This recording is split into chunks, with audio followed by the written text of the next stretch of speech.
being in a monogamous relationship does not guarantee anything. It doesn't guarantee longevity. It doesn't guarantee satisfaction. It doesn't guarantee that someone's not going to leave you.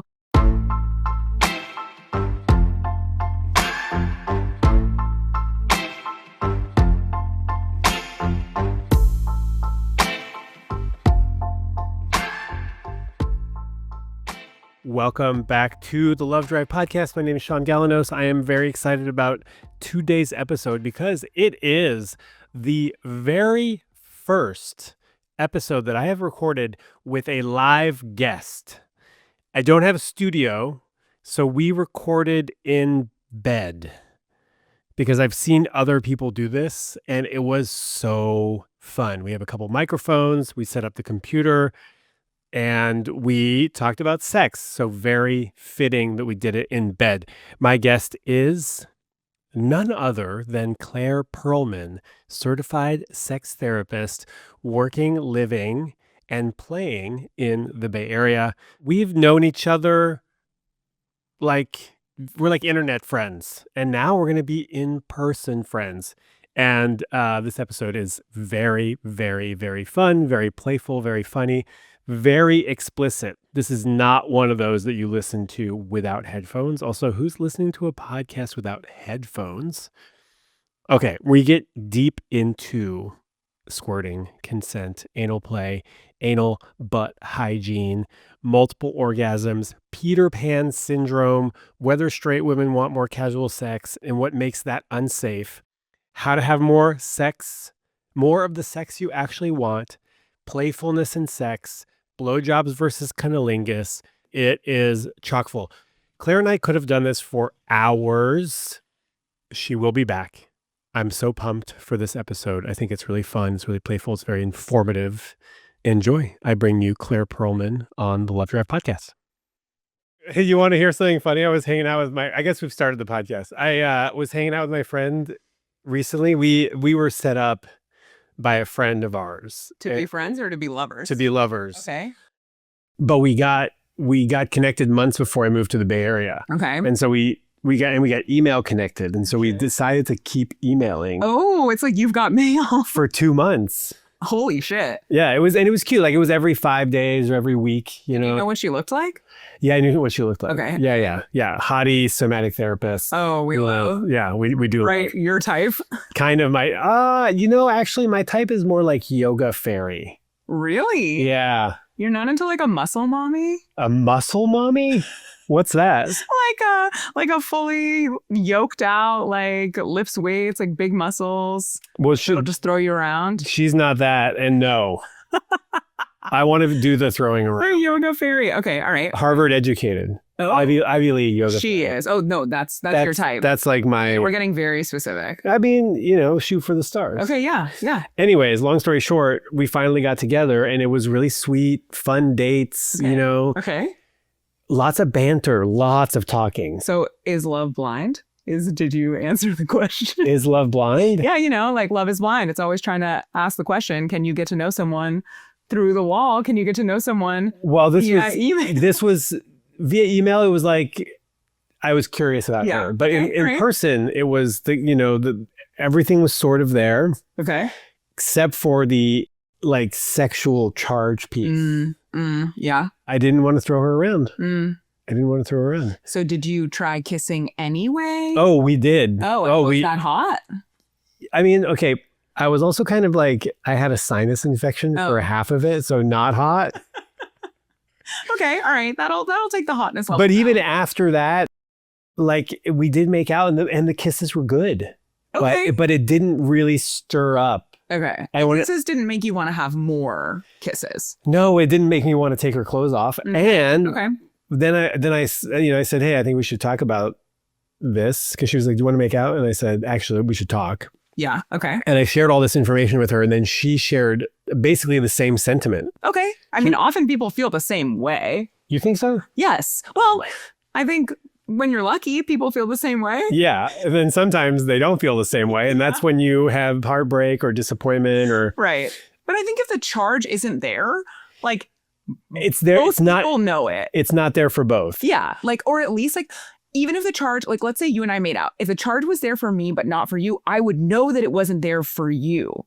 Right? Like I would pick up on that. Probably. And so I can't hide it. Right. But like, so therefore, if the charge, even if it's one-sided, it's like less exciting because why would I want to make out with someone who's like not excited about making out with me? Well, unless you're a man and you don't care about the woman's pleasure and or desire. Or your own like attunement to someone, then yes, but we have a lot to talk about. Yes, we do. But okay, we're just finishing the story here. At some point, so now we're friends. I wonder if we're just supposed to be friends. She was like, I would love to be friends with you. Like we have a lot in common. And so we've been hanging out as friends. I love that. And it's been really, really sweet. And she can tell me about her guy and I can tell her about my gal. But then I think the question of kids came up and I go, Beth, am I a Peter Pan? Because you're 43 and you don't know. I don't know. Yeah. And she goes, a little bit. I think you're a little bit of a Peter Pan. And I don't know how true that is. I think I've experienced a lot of loss recently, which has made me not interested in partnership up until quite recently. That's actually very interesting that the loss has made you not interested in partnership. It hasn't made you want to seek partnership and comfort and like a creation of something new in the kind of ashes of loss. The Phoenix Rising. Yeah, the Phoenix Rising love story. I think I also struggle relationally in a lot of different ways based on my upbringing, where like for me, partnership is hard. Yeah. But I've had it. I've had relationships that have been like 2 years, 4 years, and I've enjoyed those relationships. Okay. And I don't have a problem. I don't think I have a fear of commitment or a fear of intimacy. Okay. It's just that it's hard for me to stay in partnership sometimes. Well, they can't all be Harvard educated yoga fairies, I mean, that. I don't get you to stay. That does sound kind of Peter Pan-ish. Because was Peter Pan, how is Peter Pan Tinkerbell? doesn't want to grow up. He just wants to stay in his like playing phase. In Neverland? In Neverland. Yeah. Yeah. That sounds fun. It does sound fun. I think that the ultimate love story, the ultimate relationship is you get to stay in your playing phase with each other. With each other. Okay. That's what I'm trying to do with all my partners is just play 24/7. That sounds great. Yeah. I fully believe that sex is an adult playground as well, and that we're all underutilizing that because there's so much shit that comes up around sex, right? But I think that if we were all able to access play in sex and access play just overall in our lives, we would all be a lot better off. We could be in Neverland. We could always be in Neverland. And you can have families and commitments and partnership in Neverland. Yep. Whimsy, baby. Yeah. There's a new thing online, like whimsy maxing. I feel like that's what I've been doing with my whole life anyway. Y'all need more whimsy. You gotta be more whimsical. Hey, real quick. Yes. Can you introduce yourself? Yes, I can. Hi, everyone. I'm Claire Perelman. I am a certified sex therapist living and working and playing in the Bay Area. I am Sex Clarified at Sex Clarified on all platforms, spelled normally with a D at the end. And I'm just obsessed with relationships of all kinds. It's spelled clarified with a D. Clarified, yeah. Not like my name, which has an I in it. Right. Yeah. Right. Sex Clarified. Got it. But good like word play. Thank you. I polled all my friends before I started the account and said, what should my account be called? And I wanted to include my name and also sex. And someone came up with Sex Clarified. So shout out to my friends. To who specifically? Soul came up with it. Good job. How did we get connected? We got connected because I tried to slide into your DMs a couple times and I was like, we can either hook up or we can collab. And I was like excited for either of the option. And so we ended up collabing. So here we are. But did I left you on roll? Always shoot your shot, ladies. You shoot your shot. You could end up in my bed. Yes, I got into your bed. Either way, that was the goal. And I have to say, very few people end up in my bed. Oh, yeah. I feel very special. Thank you so much. Contrary to popular belief. Oh, I think we should talk about that. Talk about what? We should talk about, does body count matter, 1? And 2, we should talk about why very few people end up in your bed. Okay, so people have ended up in my bed, but they don't, I'm not saying that this is what's going to happen, but they don't spend the night. Oh, do you kick them out? And when do you let them know that you're going to kick them out? Well, if it's a one night stand, there's no expectation that they're spending the night. Right. I don't think we should. If we're having a one night stand. No, there should never be an expectation. Also, I don't have my contacts case. I don't have my makeup remover. I don't want to spend the night. That said, I have had a 2-night stand where after the first date, she had her contacts, her retainer, her toothbrush, all in her bag. Oh. And sunglasses. And she said, I always go out like this because I never know where I'm going to spend the night. Honestly, shout out to that queen. I used to do that in my 20s. I would go out always with my contacts case in my purse and like makeup remover because I was like, I don't know where I'm going to sleep. I'm just out here being a slut. She slept at my house. Yeah, good for her. Yeah. Queen behavior. Queen behavior for sure. But that person spending the night, they're just, since my last partner, I've only had like a handful of sleepovers. Honestly, in years. As I've gotten older, I wanted less and less people to sleep over. I used to be really into just like, if I had sex with you, like maybe I would have a sleepover. And then over the past several years, like since my last big breakup, I was like, no, like no one is interrupting my morning routine. I'd rather just cuddle with my cat. Like I'm not. I want to sleep. Yeah. I also want to sleep. And the first night is with a new person, for me, is never good sleep. No, I mean, I feel like if you don't know them well, your nervous system is on high alert. It thinks you're going to get killed in your sleep, especially if you're a woman. Yeah. I was going to say, but I'm still scared of getting killed in my sleep by like a smaller, demure woman, you know? By your yoga fairy. By my yoga, like a Nikita or something, you know? She could be a femme fatale. She could be. She could be a Russian operative. Honestly. Yeah. I think that'd be a fun change for you. So people come and grace the bed, but they don't spend the night. Okay. Unless you're a special. Are you letting them know? Like, are you on the date or pre-date just being like, just so you know, I'm not having a sleepover tonight? Usually, I mean, do we know we're having sex? Because that's very presumptuous. I think that I can't bring that up until we both know we're having sex. That's true. I think if you know you're having sex, or even I am over communicative, and I always encourage my clients and people who follow me on the internet to be over communicative. And so I always encourage a conversation around like, hey, like, are you hoping for playtime tonight? Are you hoping to fool around? Like, I'd love to fool around later. I don't know what you're thinking. Like, to have that conversation. You don't have to do it over text because that could be pretty awkward, but you can have it in person with your clothes on. As I like to say, you don't have to be doubly naked. Yeah, and you could talk about sexual health at that point as well. Absolutely. Yeah. Yeah. I like to have all that information. Because I want to know if I'm going to bring my contacts case. That's how you give consent, is by giving all the information. Yeah, informed. I don't usually say that I'm not into having a sleepover before we have sex. Okay. But I also don't go into the assumption that they're going to want to spend the night. That's true. I do remember kicking somebody out at 2 a.m. in the Mission. Oh my God. I know. Where'd they have to go? Luckily not that far. She lived in the Mission. And she was on her bike. Oh, then she's fine. And so she lived on her bike. Is that what I said? She was on her bike. That's fine. She was disappointed because this was when I wasn't as communicative, but I said something like, "Oh, I've got a big day tomorrow."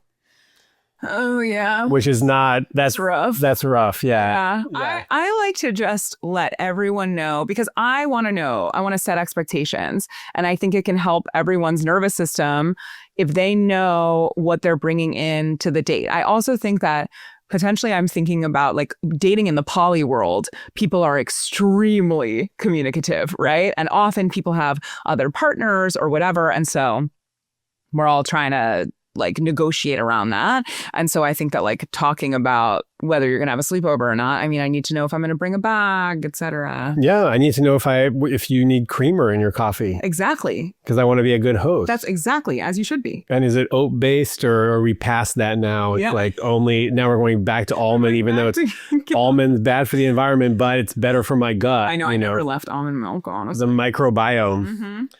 Okay, so we're basically going to talk about sex for the whole hour. My favorite topic. And then I have some questions here, though we also have some other questions. Great. Are we pivoting or do you feel like we need to go deeper in I want to give them something they can take away from this conversation of like, okay, if I don't want to have a sleepover, how can I say it nicely to my partner? And I think I would say something like, I'm really excited to see you tonight, really excited to fool around, or whatever language you use. And then say something like, I don't think I'm up for a sleepover, just like letting you know. Just something like that. You don't even have to say, I don't think. Yeah, you're right. I'm not up for a sleepover. I'm not up for a sleepover. And you can also change your mind. That's true. That's why you can say, hey, I said I wasn't up for this, but now I am. Yeah. But like definitely lead with something you're excited about seeing them, about touching their skin, whatever. Shit sandwich. Yes, exactly. That's important. Can't wait to, and then end with, I cannot wait to see you. Yeah, I can't wait to see you. Can't wait to see you. When are you coming? Yeah. Bring that big whatever. When are you coming? Bring those big titties on. Yeah, bring those big whatevers over here. That's a good takeaway. Do you want to do a takeaway about your Peter Pan syndrome? No. I feel like I'm still coming to terms. This is a new revelation. My biggest question is like, what is going to turn you either way around kids? Like you're 43. What are you waiting for to make the decision? Well, I'm not just, I don't have ovaries. That's true. But your sperm does make an impact, the age of your sperm. We're not talking about the age of my sperm right now. No, I'm kidding. It does. It 100% does. I was thinking of getting my sperm frozen. You should. Yeah, I'm 43. It's like, at this point, it's a geriatric sperm. It is a little bit geriatric. Yeah. I mean, even though Mick Jagger and Robert De Niro, I mean, you can definitely still get someone pregnant with it. Sure. It just changes some of the outcomes. We want the best possible outcomes. I should have frozen it at 30. Well, shoulda, coulda, woulda is... I like your attitude. Yeah. What was the question? Oh, well, so first of all, I don't have anybody to have a kid with. So for me, It's more, I'm not just I don't have ovaries. So I don't have the baby lust or whatever that desire is that some people have. Mm-hmm. I don't have that. Mm-hmm. I would almost say that I'm baby blind. You're baby blind? Yeah. What does that mean? Like I met someone recently who really wants to have a baby. She's pet blind. She doesn't see pets. Oh. Pets are just not in, she only sees baby. Oh, that's so funny. I see them both. And I'm like kind of baby blind. Like I see babies and I'm just like, cool. You're just like whatever. I'm whatever about I kids. see babies and I'm like, I need to have one of those. I don't have that. Oh, that's fine. And I'm more like, I would prefer not to hang out with them. Mm. But the idea of having my own is interesting, but only in relationship with a great person. Okay. Where like we bring love into this like family system. Yes. Okay. And so for me at 43 without a partner and no prospect, well, it doesn't seem very realistic that it's like, I don't even have to think about whether I want to have kids or not. Right. I mean, it's not front and center. I would definitely encourage you to think about it. Yeah, but I do think about it. I also think about bringing kids into this world. Yes. I think that's a very different and challenging conversation. Financially, environmentally, water. Are we gonna have water? Dude, I texted several people a couple weeks ago and was like, is it so immoral for me to try and bring a kid into the world when there's not going to be water? Although I did text one of my close friends who's like an environmental scientist guy, and he was like, don't worry. We'll have water. We'll have water. Yeah. I mean, the way people are using water, it doesn't seem like we're going to have water. I agree with that. So I appreciate the encouragement. It's not that I'm not thinking about it. It's just that like, first I need a partner. Okay. And I'm not going to like just go get a kid on my own. I don't love them that much. And also I feel like people don't think about having kids as much as maybe I'm thinking about not having a kid. What do you mean? People just kind of like just have them without even like it just happens. Many people do that. I think especially living in the Bay Area, like most people I know are extremely intentional about it. But I think that is a very specific subset of people. And also most people in the Bay Area are technically, quote unquote, older parents than the rest of America statistically. Because everyone is like career focused and someone... Peter Pan. Yeah, yes. This is Neverland. It is Neverland. Okay, I think we've covered this topic. All right, great. Yeah. Good. And I hope that people at home now know a little bit more about Peter Pan. About Peter Pan syndrome, yeah. So there was a few topics you wanted to touch on. Mm-hmm. One of them being monogamy as a false sense of security. Yeah. And I'm very interested in this. Yes, this is one of my new favorite obsessions. I posted something about this the other day and the internet went wild and people were very upset with me for implying that monogamy was not is a false sense of security, or that monogamy was not something they were choosing intentionally. And they were all saying that but I don't why are you throwing this poly non-monogamy agenda down our throats? And the whole point of the post was not that you should be poly or non-monogamous. The whole point was that being in a monogamous relationship does not guarantee anything. It doesn't guarantee longevity. It doesn't guarantee satisfaction. It doesn't guarantee that someone's not going to leave you. Because that's the thing that I hear most, especially working with people, couples, singles who are deciding to go into an open relationship, that they're like, but how do I make sure that this person that I'm going to be with or that I'm currently with isn't going to then leave me because they have met someone else? But the thing is, they could have always left you. Yes, and doesn't it kind of increase the chances? Because you're opening your heart up to somebody else in a way that you might not. You might be a little bit more cagey. You might be a little bit more cagey, but you might not. Well, plenty of people are cheating in monogamy and then leaving people for the affair partner. My favorite, non-ethical non-monogamy. Yes, exactly. That's the kind I practice. Oh, yeah. Wow. Just kidding. I'm just kidding. Yeah, no one quote him on that. I have never cheated in my life. Wow, neither have I. Hey. You know what? It's not that hard. It's not hard not to cheat. Yeah, you just have to over communicate. But also, cheating is you want to learn something from it. If you have cheated, you want to gain information. My therapist. I'm trying to fucking shame cheaters here. Don't do it. I'm trying to make sure cheaters know that they're welcome in my practice. You're welcome in Claire's practice. I think that there's a lot to be gained insight-wise about what's not working for you, what's not working in your relationship. If you have the urge to cheat, if you act on that urge to cheat, if you cheated in the past. I definitely don't think once a cheater, always a cheater. No. You don't think so? No. Because that relationship is a very specific dynamic, a container that you've created, and maybe that thing was not working and you didn't communicate about it. That's a definite, you got to work on that. But that doesn't mean that the next relationship is also going to be a container that doesn't work for you. Yeah, I agree. Good. I agree. I don't think I've ever been cheated on either, but... Ooh, I've also never been cheated on. We don't know. I trust all my ex-partners. Shout out to my ex-partners. Shout out to Claire's ex-partners. Yeah, I'm pretty sure, except for maybe the first girl that I dated, but this was a girl. We were you were in 15. Yeah, we were in high school. Yeah. So I don't feel like that counts. Yeah.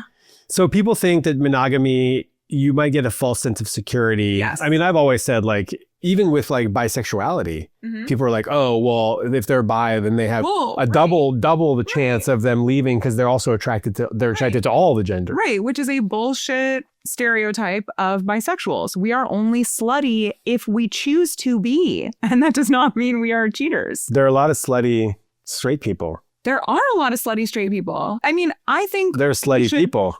There should be more sluts in the world. Although if we were to rank sluts, gay men. Oh, yeah. The sluttiest. Well, gay men are leading the way for all of us. They are opening. They're plowing the field to leave a big wide open. I am thankful to them for showing us the way.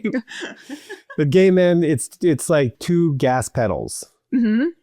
Just no brakes. But I also think that is a stereotype of gay men. Of course. That makes it difficult for them to find lovers who aren't people who identify as full gas pedals. Yes, my apologies to gay men everywhere because I am perpetuating that stereotype. And I think you have a lot of gay male listeners. I have gay male listeners. Yeah. Oh. Hi. Hey. And that I get questions from them saying, I am a monogamous man. Yeah. And it's hard for me to find a partner who also values monogamy. Yes. And it feels like all gay men want to do is hook up. Well, I think that is largely the version of gay men that is stepping forward. But I absolutely don't think that it is it has to be what gay men want. I know a lot of gay men who are monogamous. I have a lot of clients I've seen that have been monogamous gay men or seeking monogamous gay men. And I think that more power to you. Live in your truth. If you want to be monogamous and a gay guy, fuck yeah. And if you want to be heterosexual and polyamorous, also, heck yeah. Also, fuck yeah. I think fuck yeah to whatever you want to be, as long as you are doing it with a consent forward practice and everyone knows what they're signing up for. Everybody's on board. Everyone's on board and everyone's excited about it. Yeah. What if you try something new that you're not super excited about? Like I got pegged recently. Oh my God. Oh my God. Not the first time. Okay. Yeah, but the first time in a long time. Okay. What made you decide to open yourself up, both literally, physically, and metaphorically? I met somebody on Field who... love Field. We do love Field. Who was a queer woman looking to top. Great. Love that. And I'm a pretty straight dude, and I was like into exploring being a bottom because honestly, being sort of like a more dominant man who sleeps with women, like I end up doing most of the like directing and like this is kind of how things go, and it's really nice to not. Yes. I was so excited. Our bottoms. You have to experience what you're giving.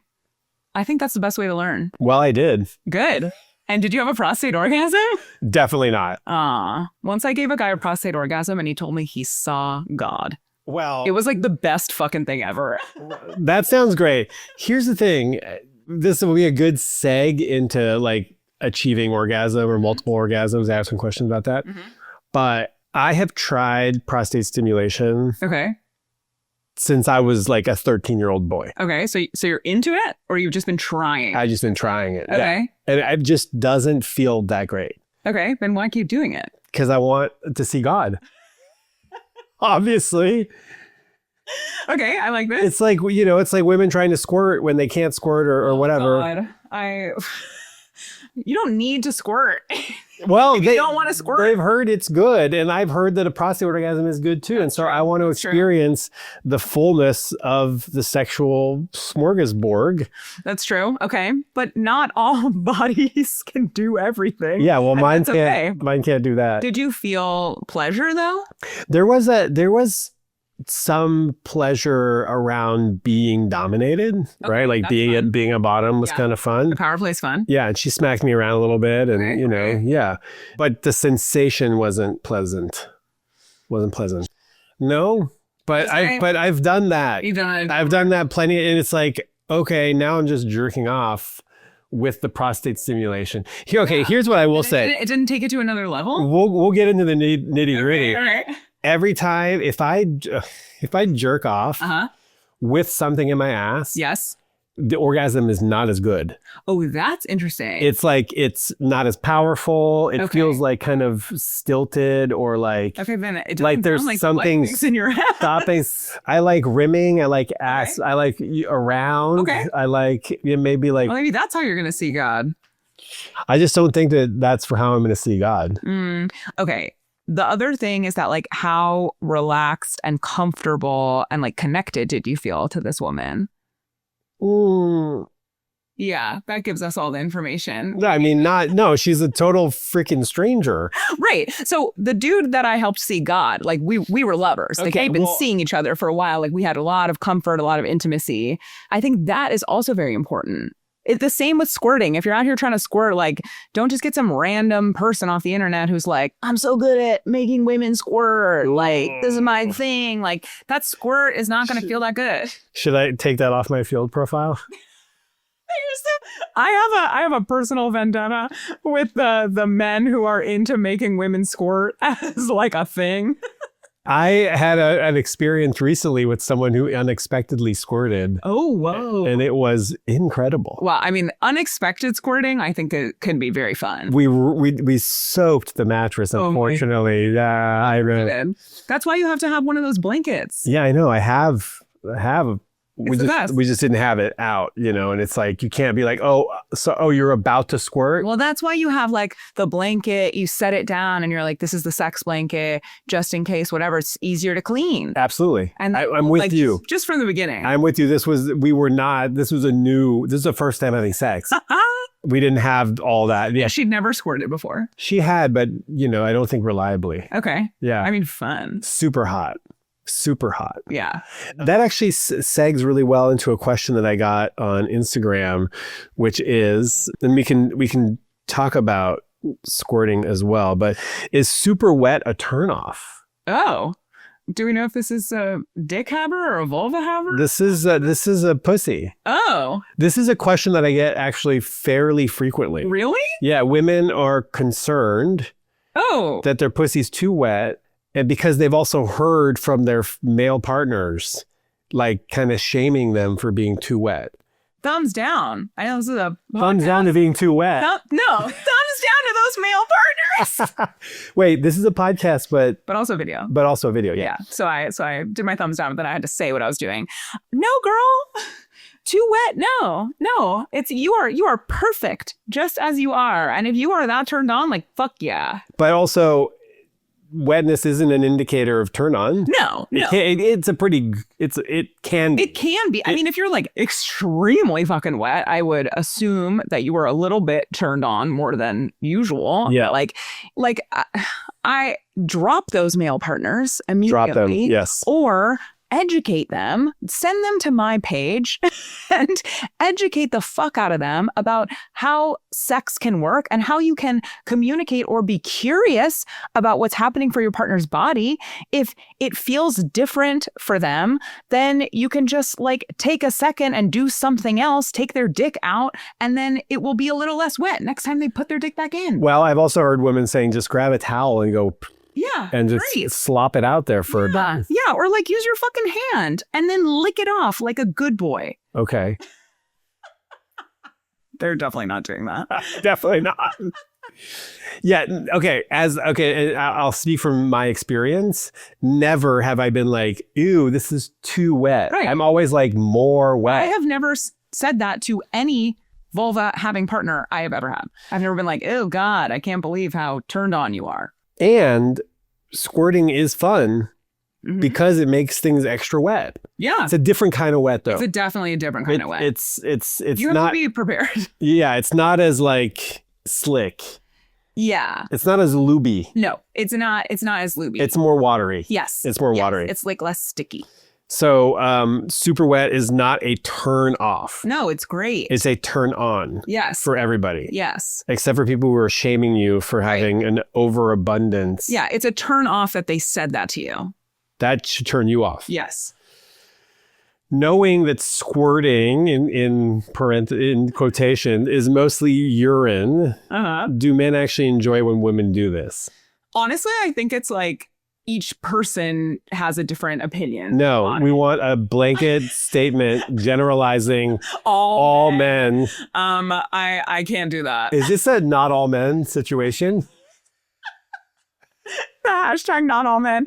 I think different people feel different ways about squirting. Like I don't think anyone is like, ew, gross, but I think some people are like, sure, it like really turns them on, and other people are like, okay, I feel neutral about this, and like it happened and I'm excited that you're excited. And some people might be like, yeah, I'm not into it. Yeah, but I think it's also about like some vulva havers can squirt and it cannot be that orgasmic for them. Like sometimes it can just be kind of like a physical response that is actually not that like great feeling. It could be annoying too. Yeah. I mean, it can be annoying. Yeah. If they like don't like the way that it feels in their body when they squirt, but like, please don't stop yourself from squirting because you feel embarrassed that it happens. Like if you are a squirter, fuck yeah. Like just have some stuff ready to go. You need a lot of sex blankets. You need sex blankets. You can also use puppy pads. The same thing. Yeah. Yeah. But I will say from a logistical standpoint, having dated someone long term who was a squirter consistently every time, lots of laundry. Yep. You have to travel with your sex blanket. Yeah, so they have travel size. They make things for this. Like, y'all, you can squirt every single time and it can be great. And I like it. Oh, great. Shaun loves it. Do you drink it up? No. I have heard that you can drink up squirt and it's like drugs. Like better than just drinking cum.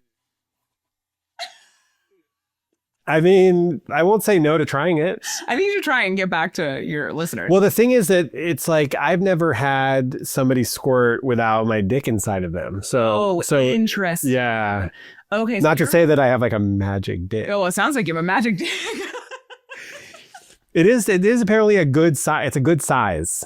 I mean, squirting normally, there's no normal, but like often I know happens from hands, like because people are very specifically trying to like make them squirt with their hands. Right. A lot of G-spot, a lot of pressure, a lot of like pulling on. I've never seen your dick, but I wonder if it's like specifically curved to hit. It's not curved. It's just pretty. It's just a pretty straight dick. Wow. But I think it's. Are you doing it at a specific angle that makes people squirt every time? Or is it just like missionary, NBD, any position? Cowgirl. Okay. Cowgirl or some. I mean, this hyper. I could call her a hyper squirter, I guess. It didn't really matter which position, as long as there was some G-spot stimulation. Wow. It was good. Love it. Yeah, but I think most times I've had it like spontaneously happen. It's only happened like a handful of times in my life. They've been on top. Oh, they've been in cowgirl. Well, that's a much easier G-spot stim. And the feeling of like your crotch being flooded with hot liquid is really hot. Very hot. Yeah. Yeah. Okay, that's squirting. Love it. Everyone should try it. But also, it's not for everybody. No. It might not happen. Right. I mean, don't try and force yourself to squirt. That I think is like, there's no need unless you are like really like just trying to be curious about what your body can do. Yeah. But it's not necessary to have hot sex. It's not necessary to have hot sex. No. But it can be part of hot sex. Yes, it can be part of hot sex. And how do you squirt if you wanted to try? Oh, God. Well, you're the one who has the school. Come over. You're going to get so many DMs. I already get so many DMs. About making people squirt? Well, I get a lot of DMs of like people like shooting their shot, but it's always like, come to Des Moines or like, yeah, exactly. That's how I respond. I'm like, why? Like, I'm not coming for coffee. But if it's like, hey, I want to squirt, then I might be more interested, you know? Listen, if you really want to squirt, there are definitely like squirting workshops that you can go to or take. Check out Plura. They probably have some squirting workshops on there. Online. Uh-huh. Yeah. Mm-hmm. You could also ask Claude. I have no idea what Claude would say about how to make someone squirt. They might tell you it's inappropriate. Or that they can't give you that information. Yes. Yeah. But there are resources out there. Mm-hmm. We just don't particularly have them. Be super turned on, G-spot simulation, push. Mm-hmm. That's all I got. Yeah. Pushing, I think, feels like an important part of the experience. It can be. Some people can do it without like pushing. Often it just depends on like if you're gonna squirt or not. Not everyone squirts. That's the name of this episode. Not everyone squirts, and it's okay. It was Sex Clarified. And it's okay. Yourself through your non-squirting. Okay, let's see. What else do we got? Snowballing can be so fun, but lots of cis guys are opposed to making out after blowjob. What gives? Oh my God. I've never heard the term snowballing. Are you serious? Well, I can't believe that. Okay, hold on. What she's describing here is not making out after a blowjob is not snowballing. She means having the cum in her mouth. Well, snowballing is when you have cum in your mouth and then you feed it to somebody else. How have I been in the sex space and never heard this term? That is quite shocking, actually. I am shocked. I'm not to the point where I need to like question your credentials. I am baffled. It's also not like a hot Carl or something. It's not like there's like some of them that are like really, very specific. Like Snowball's like pretty. She said people aren't into snowballing, so I got caught up on the fact that I didn't even know the phrase. It's so fun, but lots of cis guys are opposed to making out after a blowjob, right? So it's like cis guys like don't want to like taste their cum. Yes, that I have known for a long, long time of fucking cis men. Fucking cis men. Fucking cis men. Oh, yeah. I mean, what are you gonna I don't think you can force them.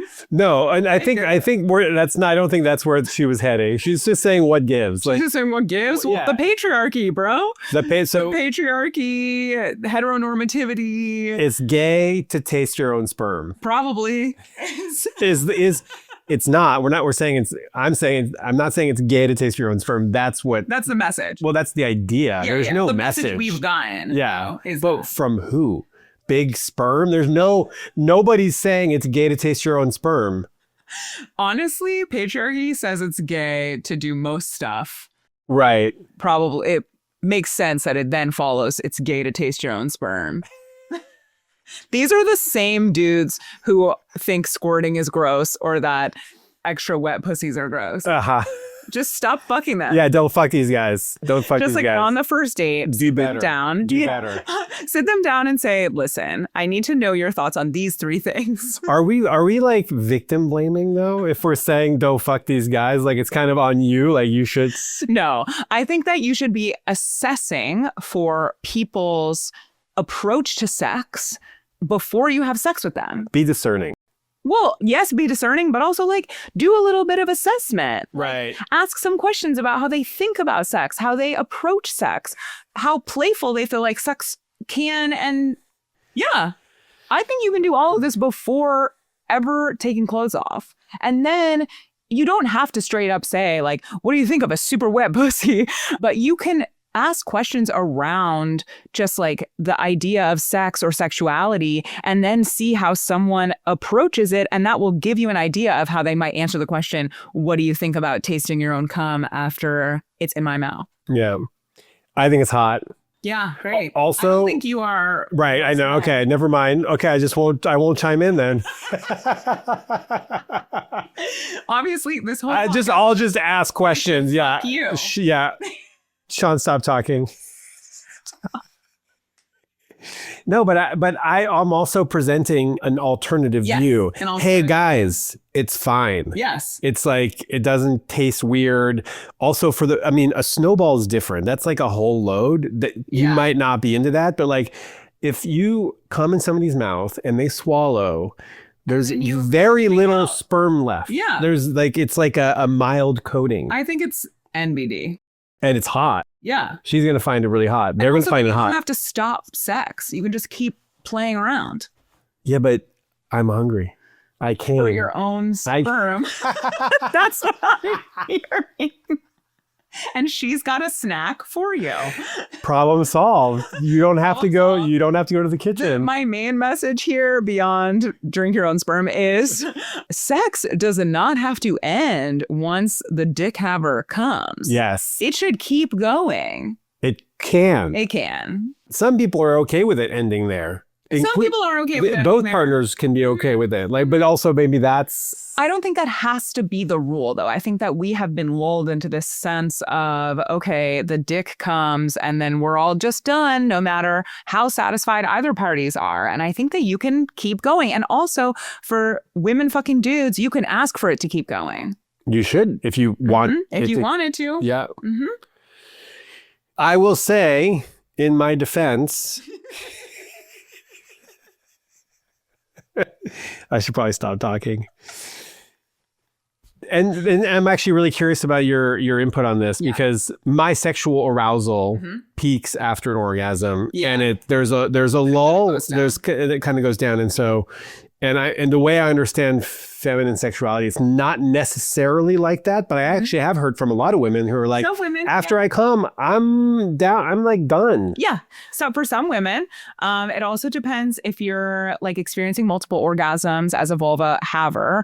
There might be a specific orgasm that you get to that's like tiered. You know, you might get to like the 3rd tier of orgasm and then feel like you're done. So I know other women or vulva havers might just have one really big orgasm and then they feel finished. But I think the whole point is that like make sure you're discussing when you actually want to finish sex. Yeah. Yeah. And if you are with a dick haver who comes and then feels like they're totally just down for the count, they're not going to engage in sex after that because they're just not that into it. One, I say like, you can still use your hands and stuff. Like you don't have to like, it's not engaging with your dick. Yeah. And 2, if that really is, if they like fall asleep immediately or whatever, then plan your sexual play around that. Like make sure you're super satisfied before we get to that point. I'm happy to keep going after. I would prefer not to. And so I make sure that you're good before I come.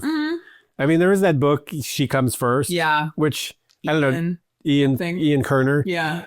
I actually enjoy that because, I mean, some people were like, oh, it's problematic for I don't know what reasons, but like, let's make sure she has an orgasm. Multiple. If she can, multiple. Yeah.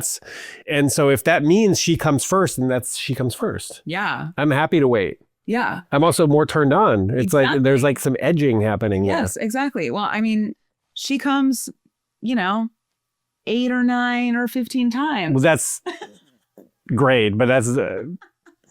Also, another thing I want vulva owners to take out of this is that if you are having trouble experiencing orgasm, you potentially can experience multiple of them and you just haven't like figured out how to reach the multiple tiers. And you can also use a toy for that, like with partnered sex. Yeah, but what about now I feel emasculated?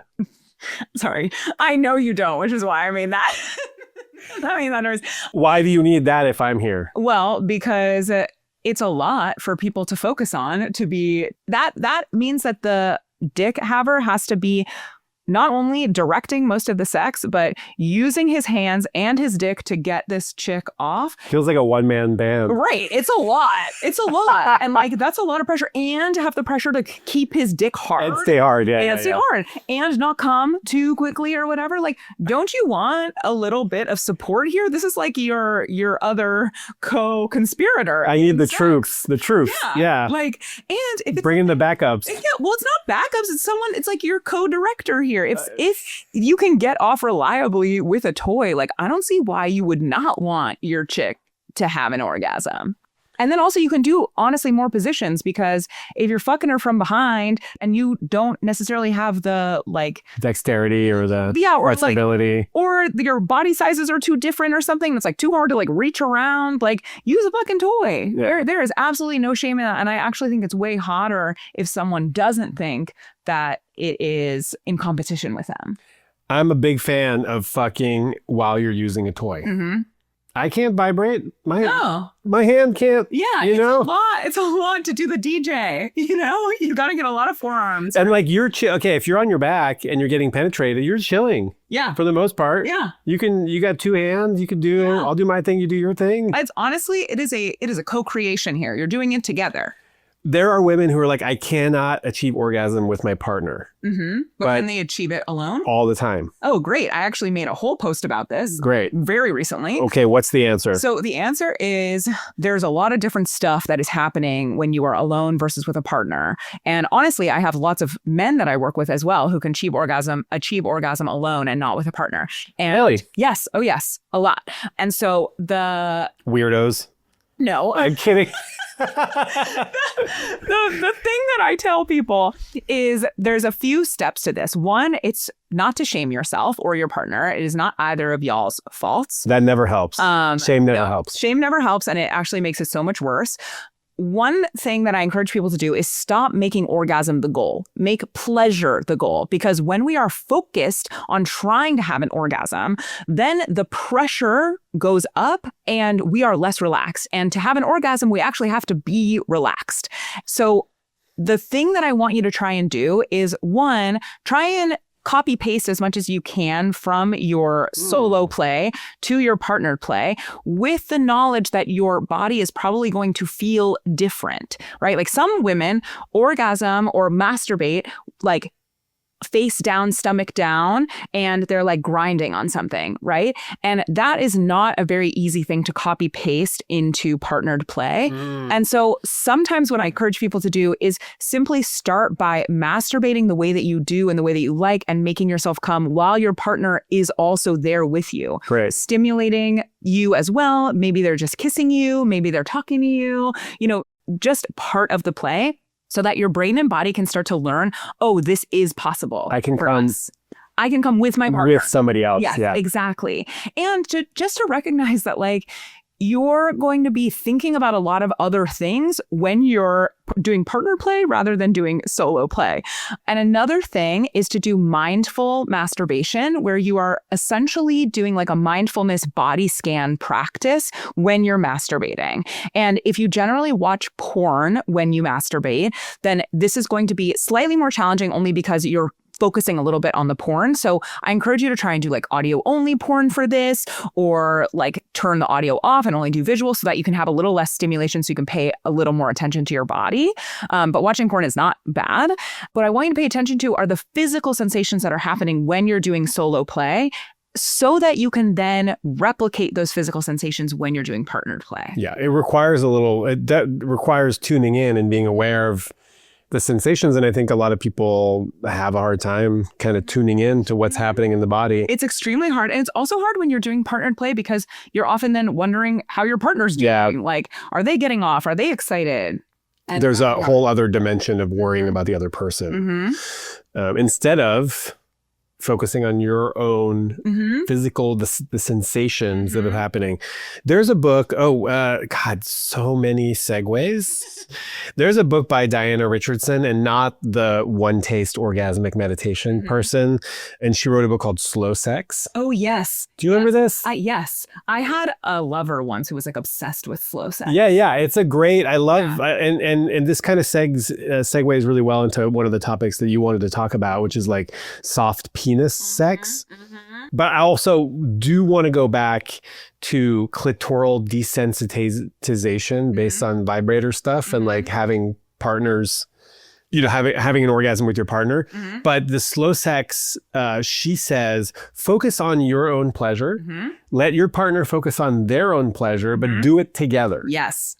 Which I really love that. And it's actually a little counterintuitive because people are like, no, but I want to focus on their pleasure. I want to be a good lover. Right. But what if you assumed that they were good and that you're good, and then together, even better? Yes. I wrote a Substack called Your Partner's Not Responsible for Your Pleasure or something like that. Yeah. And it is exactly that idea. Yeah. And if we are able to come in with like our own agency around our own sexual pleasure, especially for vulva habbers who have been taught that our agency is like given away when we enter into bed, then we are able to reclaim our pleasure. And I think that's really important. Amen. No notes. Thank you. Yeah, a couple different directions that we can go in. I do want to touch on people who can't get off without using pornography. Yeah, that is hard. I would encourage people not to like pathologize themselves around it. And it kind of like creates a neural pathway in your brain where you're like, I'm going to get off and I'm going to use porn to do it. Right. And the deeper that is, the harder it is to have a different experience. Yes. And so it's the same way. It's the same thing as if you didn't use porn, but you masturbated the exact same way, which you probably do, using, like, let's say you have a dick, using your hand and lube and the exact same sensations every single time since you were fucking 13, right? That's way harder to then come with a partner or to get off with a partner because they're not using their hand in the exact same way since you were 13. They have to come behind you. Right. Exactly. It's Which is fine. Which is fine. You could do that. Yeah. But I think using porn every single time and then expecting your partnered sex to feel the same is like setting yourself up for failure there. And so I would encourage you to just like extend the breadth of the way that you masturbate. Like you don't have to limit porn or you don't have to like change your porn use altogether, but you might want to add in other ways of masturbating. Amen. Thank you. Try without porn. Yes. Try without porn. Try with just audio porn. Try in the dark if you normally do it with the lights on. Try with a different hand position. Do it in the shower. Maybe you can record. Sometimes I record myself jerking off. Ooh. Yeah. And then you can look at, while it's recording, you can kind of look at yourself masturbating. Oh my God. It's actually kind of like recording your sets at the gym. Yeah. And then seeing like, oh, how is my form? Yeah. You know what's great about recording yourself masturbating is you can then show it to your partner and be like, hey, this is how I get off. And then you can replicate that as close as possible. Interesting. I often encourage people to mutual masturbate so that they can kind of show and tell. I love that for them. But it can feel so vulnerable and intimate intimate. And so if it feels easier to record yourself and then just be like, here, go watch this in the other room, like that can also be a way to do it. That's hot. Yeah. I've just been putting them on OnlyFans. Are you? No. I was going to say your followers would be really excited. I would be rich. Yeah. I would be rich. Yeah. I mean, maybe you should do it. I think about it. There's some things are private, you know?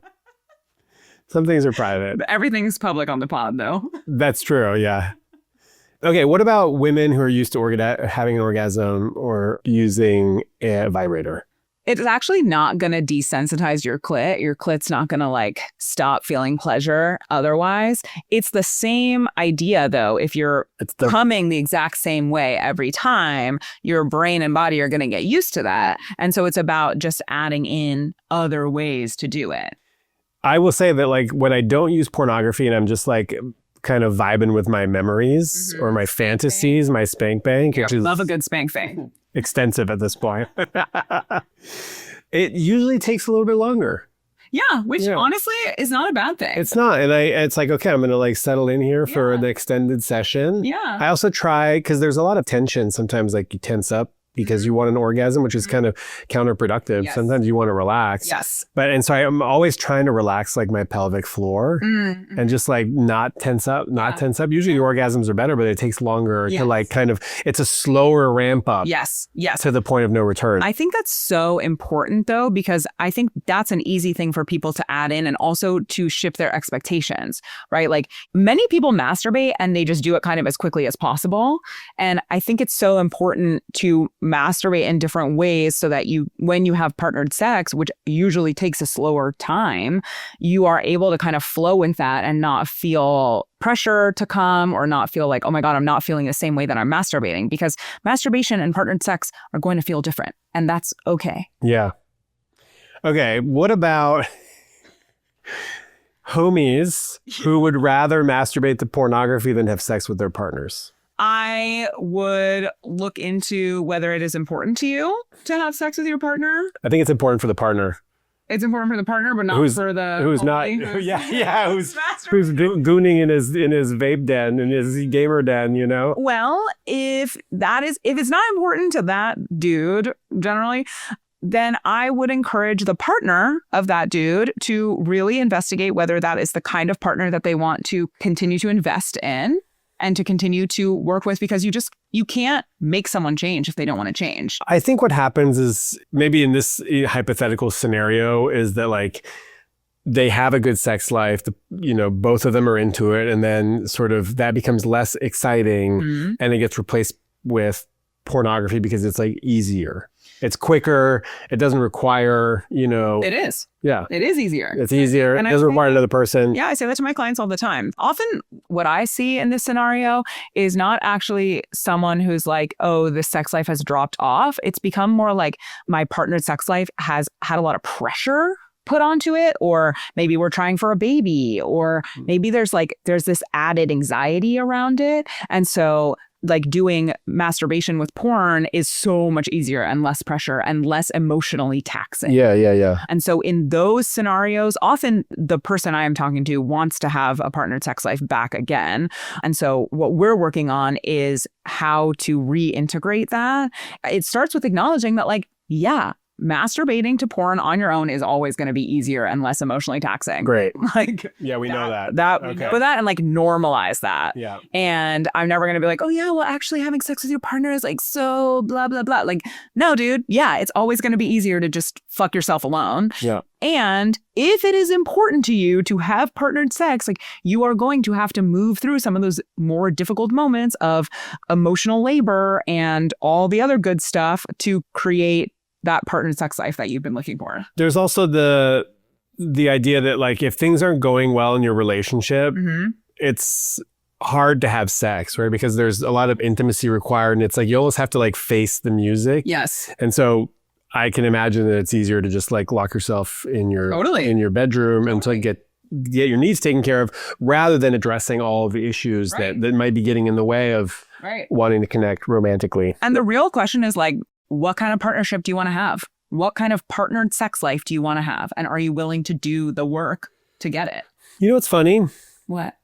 that we talk a lot. We talk in society. There's a lot of talk about libido discrepancy and how it's always assumed that it's the male partner who wants to have more sex. Right. But in my experience, or from what I've been seeing or hearing, it's usually the woman who wants to have more sex. See the vulva haver wanting to have more sex. I think it's like, but also as people get older, homies are gonna, testosterone's gonna drop, and female desire is gonna keep.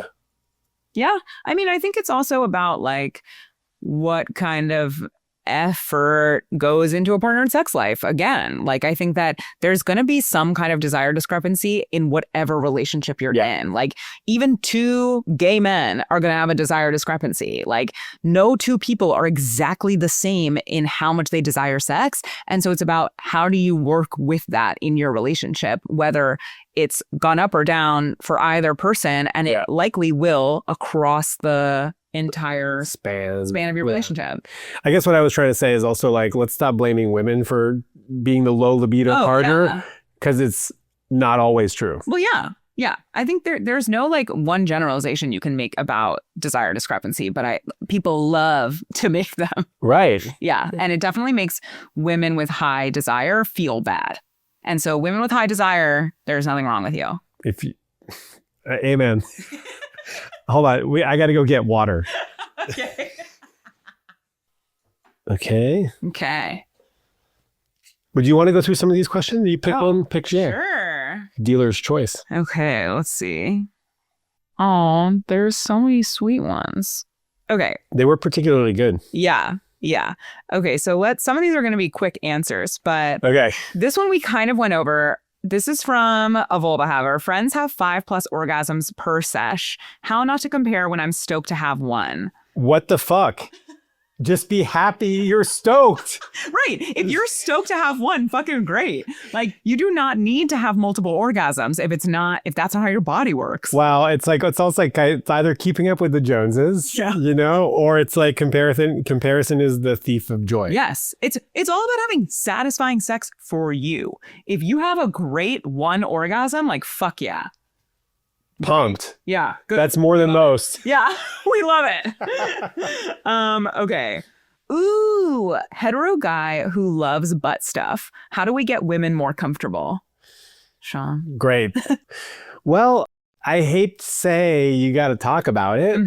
I mean, always got to talk about it. Definitely. You don't want to go for the booty, any sort of booty play. Well, you're not going to get booty play if it's not coming up organically. Well, you can bring it up. No, but like during, like non-verbally during sex, if they're not touching your butt.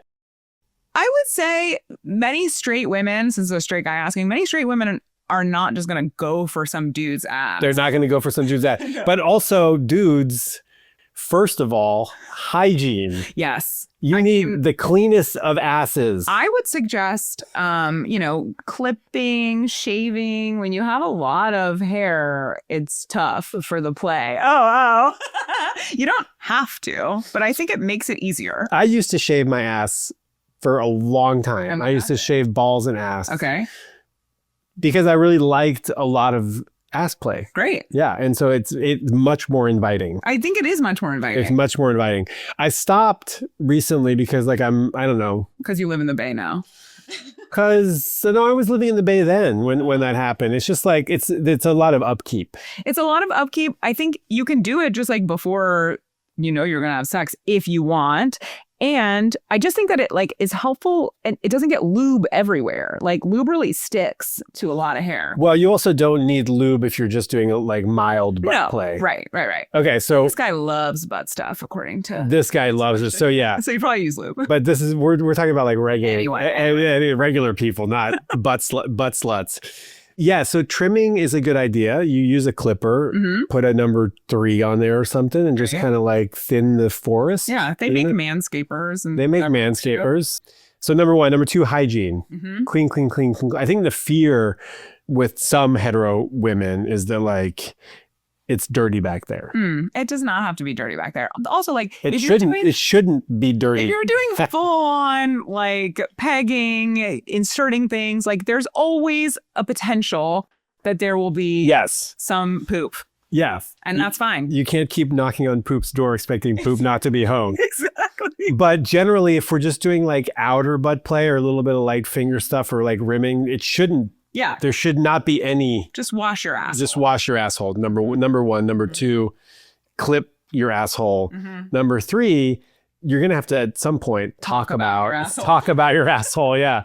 The three major points. I think an entryway is like, hey, can we, like, how do you feel about butt stuff? Yeah.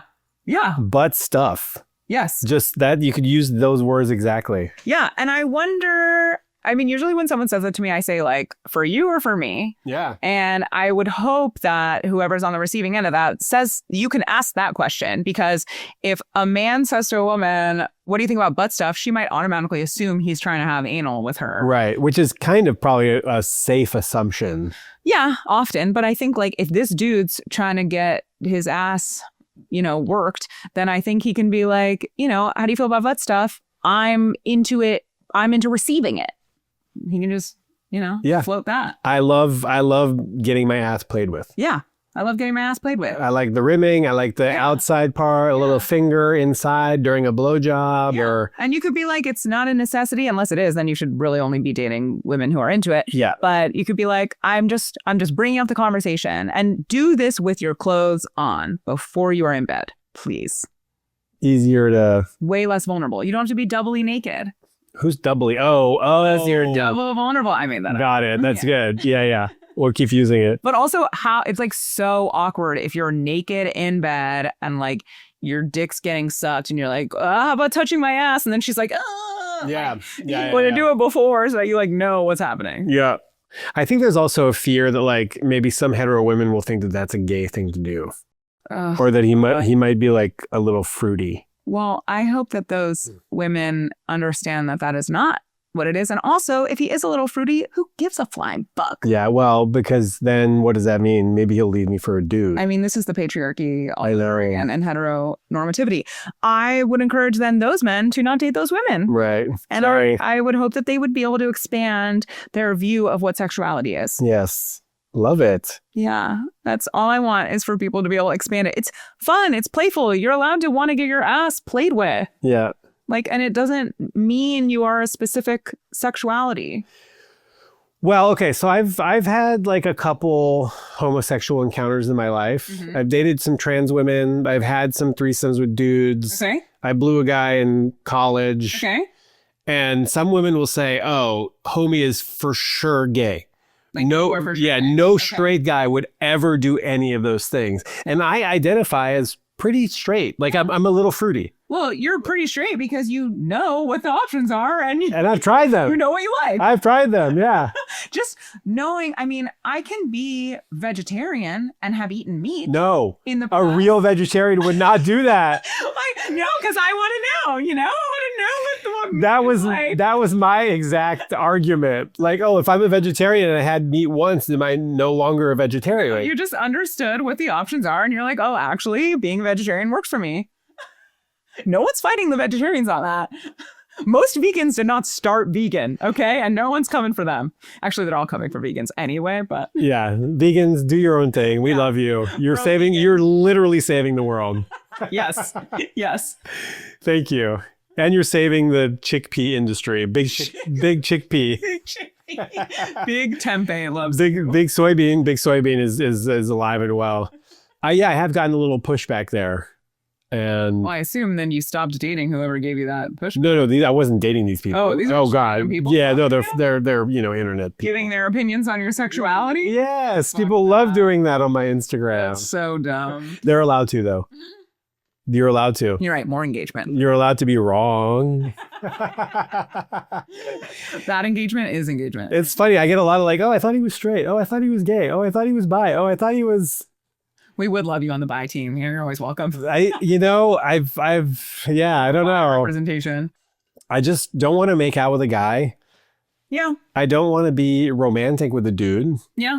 I don't even really want to think of sucking a dick. I like sucking a dick on a trans woman. Okay. Yeah. Yeah. Because I like femininity. I like the female form, but I'm also turned on by penis, but not when it's attached to a dude. Yeah. So it's like pretty margin.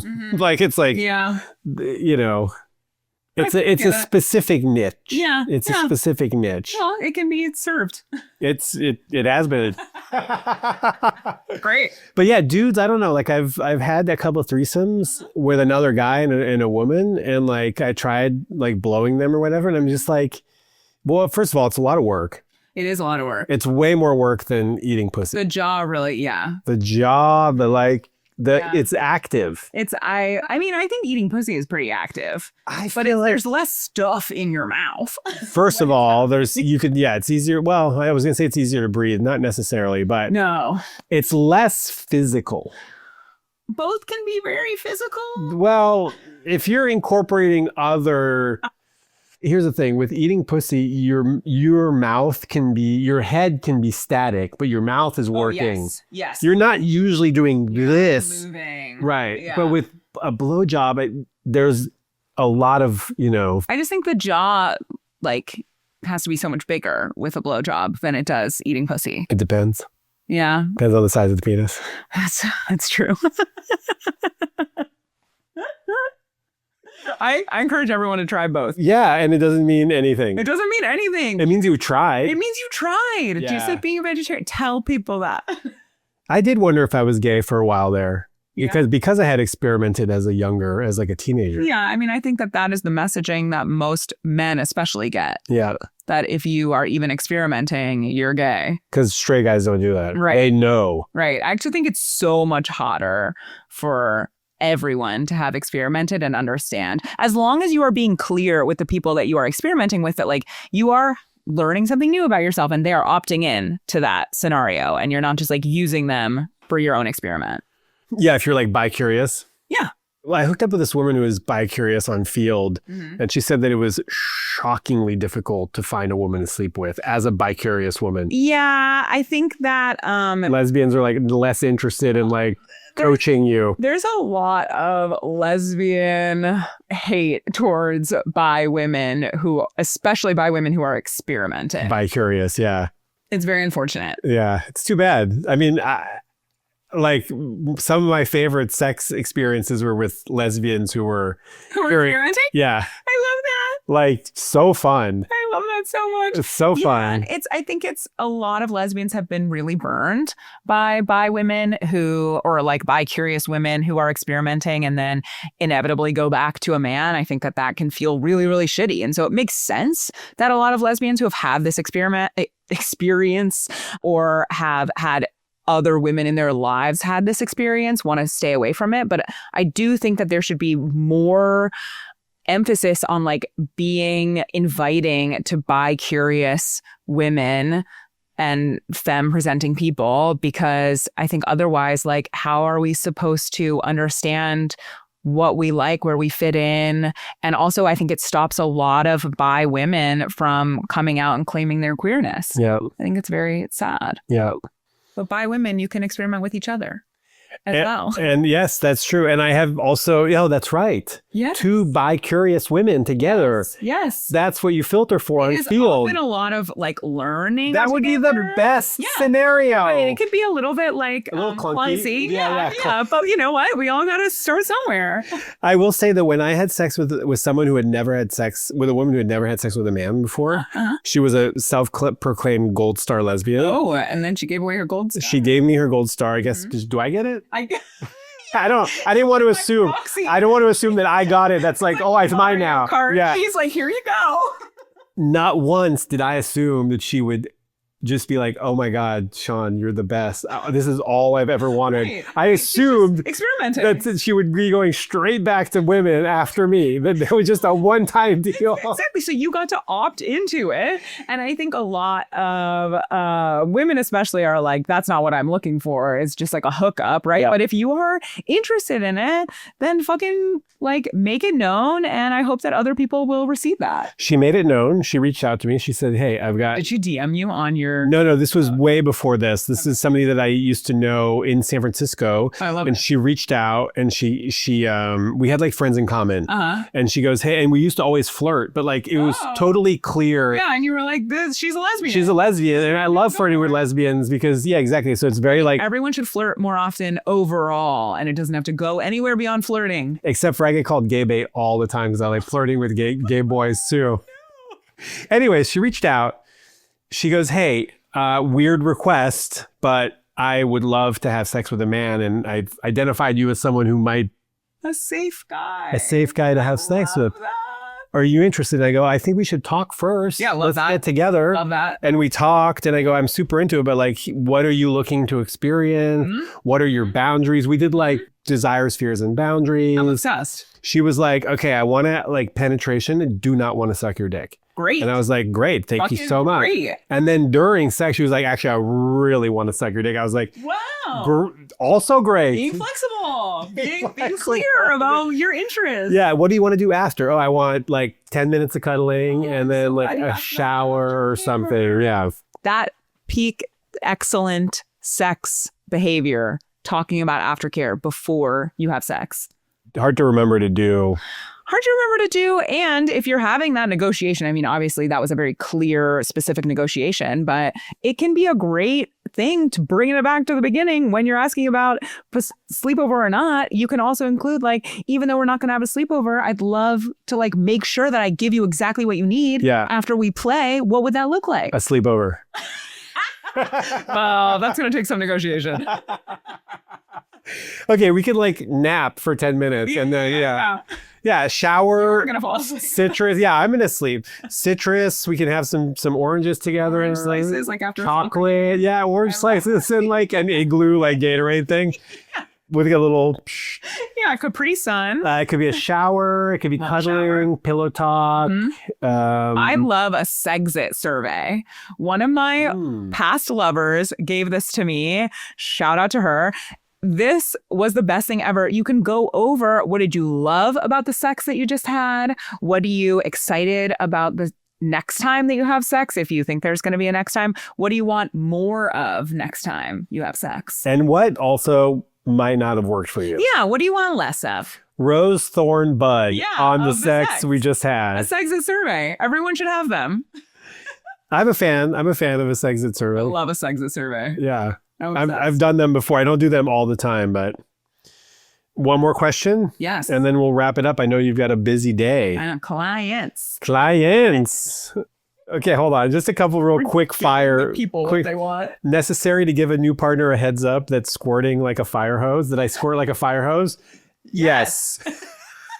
And bring your own supplies. Yeah, bring a freak sheet, bring a splash blanket, bring what, a puppy pad. Like, yes, absolutely. Come with your fucking bag of tricks. Yeah, 100%. Unless it's at your house. Then you should have it all. You've got the blanket all set up and you want to surprise them.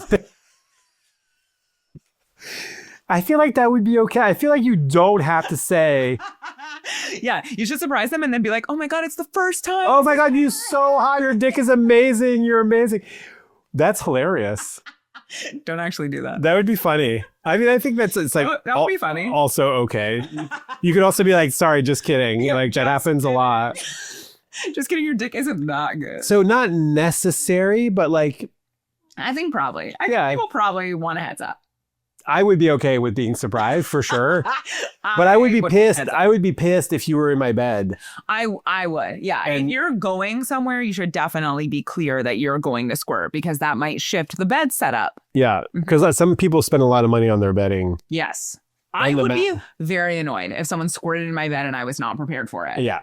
Also, all of you, every single goddamn of you listeners, this is a requirement, a fucking waterproof mattress pad. Oh. To protect your investment. That's true. Period blood, lube, squirt, all sorts of sweat. Come on. I mean, I use the sex blanket. You don't have a waterproof mattress protector? No. Wow. Uh-oh. Okay. Uh-oh, I'm already failing. Anyways. I think that's one of my non-negotiables. It's a deal breaker. Oh, shit. Yeah. I travel with one. No, I'm kidding. I just think like, okay, one of my pet peeves is like a dirty ass a stained mattress. Who the fuck is looking at the actual mattress? It's disgusting. Who are you Me. When I'm changing my sheets and there's a big old wet spot. Okay, I don't know. That's not happening to my mattress. Is your mattress pristine? It doesn't have one little spot? It's pretty pristine. Okay, well then we don't have a problem.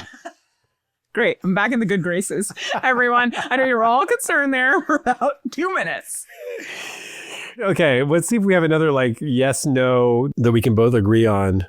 My mom listens to all my podcasts. This one, I'm gonna have to give her a little warning. Why? Is this one more explicit than... No, I feel like it's more specific sex stuff, like actual sex acts, rather than... I'm willing to go there. I love it. Rather than talking about the idea of sex. This is what women talk about after sex. They talk about the specifics, the nitty-gritties. Honestly, I am such a bad, like, biased version of this because I talk about this with literally everyone all the time. Do you identify as a woman? I do. Okay, but not like with... it's not only with other women. Like, I'm right. clients, I'm talking to strangers. But generally speaking, what I've heard is the women will get into the nitty-gritty down to like the degree curve of the penis that they had sex with. Yes. Guys don't do that. Well, guys are missing out. We don't do that. Should be. They should be. Yeah, we should be. Because that's how you all get better at sex, is you got to be telling each other the tips and tricks. We're all great at it. So why would we... perfect at sex. What's the point of... We have other things to talk about. You're right. Sports. We're done. Yeah. Business. Yeah. Finances.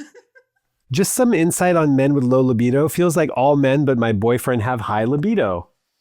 Oh, well, all people have different libidos. But it is sort of the cultural expectation or the storyline. Like a high libido. And that's why they need to fuck all the women and they're cheaters and like, it's just, it's in their DNA. I think the thing other people need to understand too is that like libido is not just this ephemeral, like comes from the groin type of shit. Like your desire is impacted by your stress level, by how connected you feel to your partner, by how bloated you feel, by how well you slept. Yeah, exactly. Like, and if you're in a season of like challenge in your life, your libido might go way down, and that is fucking normal. And in the current state of the fucking world, your libido might be way down, which is also normal. Yeah. Yeah. There are things to do to like figure out how to kind of negotiate with your own desire and figure out what are some accelerators for your desire.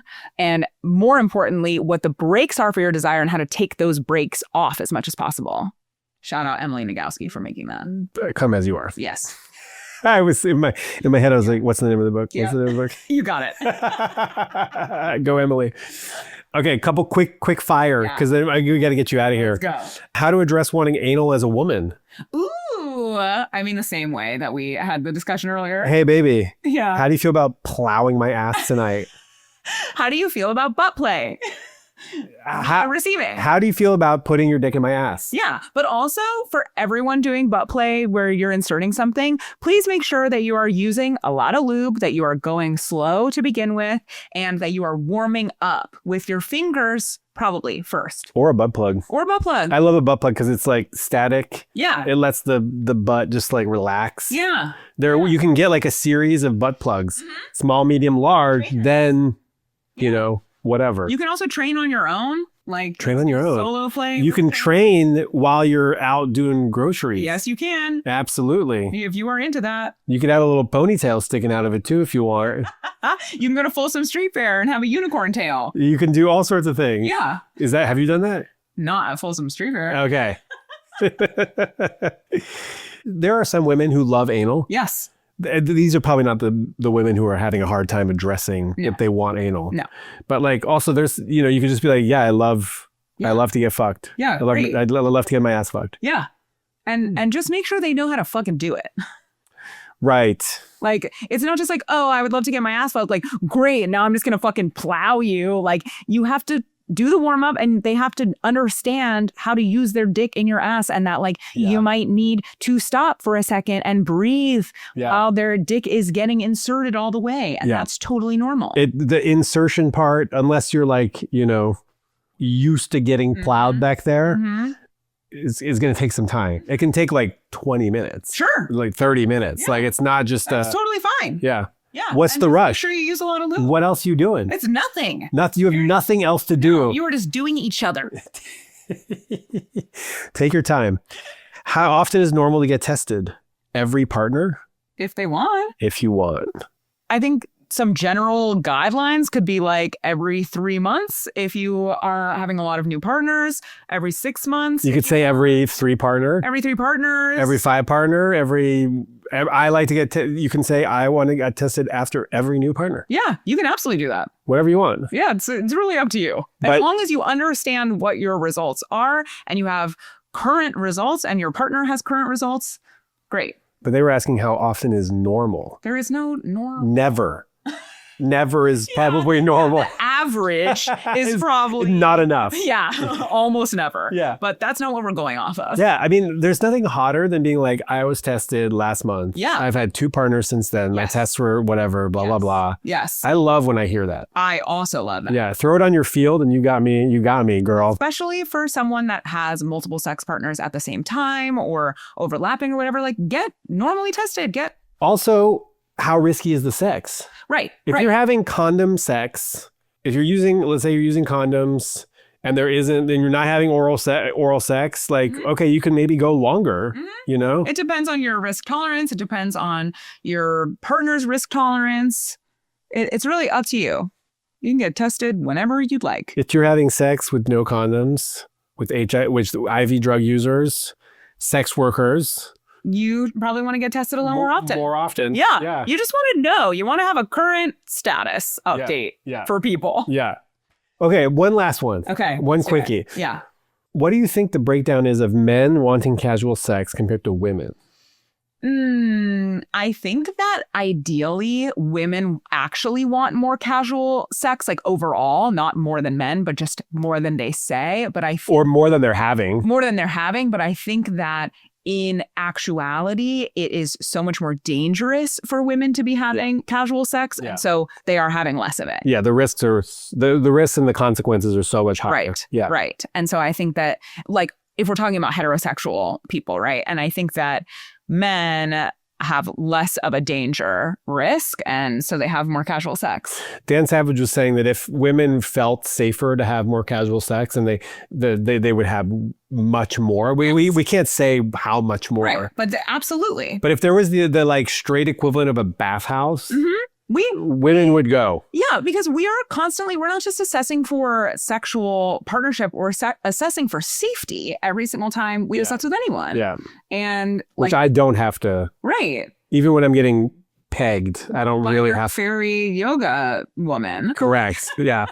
Yeah, it can be a physically dangerous, emotionally dangerous, sexually dangerous environment for us. And so all of those assessments can be really exhausting. And so women are having way less casual sex. Yep. But I would encourage you, if you feel safe, to do what you want sexually. And that's a shame. Yeah, it is. It's a shame. Huge It's a shame. It's a shame. Wow. Do we end on a high note? I don't know. That's okay. The whole thing was a high note. Yeah, the whole thing was a high note. Okay, 2 questions. Where can we find you? At Sex Clarified on all platforms. You can also find my website, sexclarified.com. If you want to work with me, you can put an inquiry on my website. I can only work with California-based people. Instagram, Sex Clarified. Substack, Sex Clarified. TikTok. OnlyFans? No, there's no OnlyFans. Sex Clarified. Okay, last question. What does love mean to you? Oh my God. Love means to me, I think, understanding, playfulness, and consistency. Ooh. Yeah. Thank you so much for all of your wisdom and your time and your playfulness and your consistency. Thank you so much for having me. I loved it. You're welcome. Thank you all for being here. What did you think? Leave me a comment on Spotify, on YouTube, leave a review on Apple Podcasts, and you can leave me any sort of messages at podcast@thelovedrive.com. That is such a better place to send me questions than my DMs. So podcast at thelovedrive.com or leave a voicemail 415-494-9559. Look in the show notes for everything about Claire Perelman. Thank you for being here. Thank you for spending this hour and a half with us today. It means the world to me. And have a beautiful week and a beautiful weekend. Bye.